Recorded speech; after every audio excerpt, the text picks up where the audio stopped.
আজ আমরা ধৈর্যের মর্ম এবং আল্লাহর পরীক্ষার গুরুত্ব নিয়ে আলোচনা করব ইনশাআল্লাহ। আমাদের সৃষ্টিকর্তা আল্লাহ সুবহানাহু ওয়া তাআলা আমাদেরকে পরীক্ষা করবেন, যেমন তিনি তার নবীদের পরীক্ষা করেছেন। এই পরীক্ষা আমাদের ঈমান এবং ধৈর্যকে দৃঢ় করতে সাহায্য করে। আল্লাহ সুবহানাহু ওয়া তাআলা পবিত্র কুরআনে বলেছেন, ওয়ালানাবলুওয়ান্নাকুম বিশাইইম মিনাল খাউফি ওয়াল জু' ওয়া নাকসিম মিনাল আমওয়ালি ওয়াল আনফুসি ওয়াস সামারাত ওয়া বাশশিরিস সাবিরিন। আমি অবশ্যই তোমাদেরকে কিছু পরিমাণ ভয়, ক্ষুধা, সম্পদ, জীবন এবং ফলের ক্ষতির মাধ্যমে পরীক্ষা করব। আর তুমি ধৈর্যশীলদের সুসংবাদ দাও। আল্লাহ আমাদেরকে বিভিন্ন ধরনের পরীক্ষার জন্য ফেলেন, যেমন ভয়, ক্ষুধা, দারিদ্র্য এবং প্রিয়জনের মৃত্যু।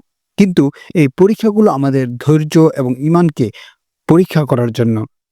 আল্লাহ সুবহানাহু ওয়া তাআলা পবিত্র কোরআনে বলেছেন, الذين إذا أصابتهم مصيبة قالوا إنا لله وإنا إليه راجعون أولئك عليهم صلوات من ربهم ورحمة وأولئك هم المهتدون। যারা বিপদে পড়লে বলে, নিশ্চয় আমরা আল্লাহর জন্য এবং অবশ্যই আমরা তার কাছে ফিরে যাব। তাদের উপর তাদের পালনকর্তার পক্ষ থেকে শান্তি এবং রহমত বর্ষিত হয় এবং তারাই সৎ পথে পরিচালিত। আল্লাহ সুবহানাহু ওয়া তাআলা তার নবীদেরকেও পরীক্ষা করেছেন।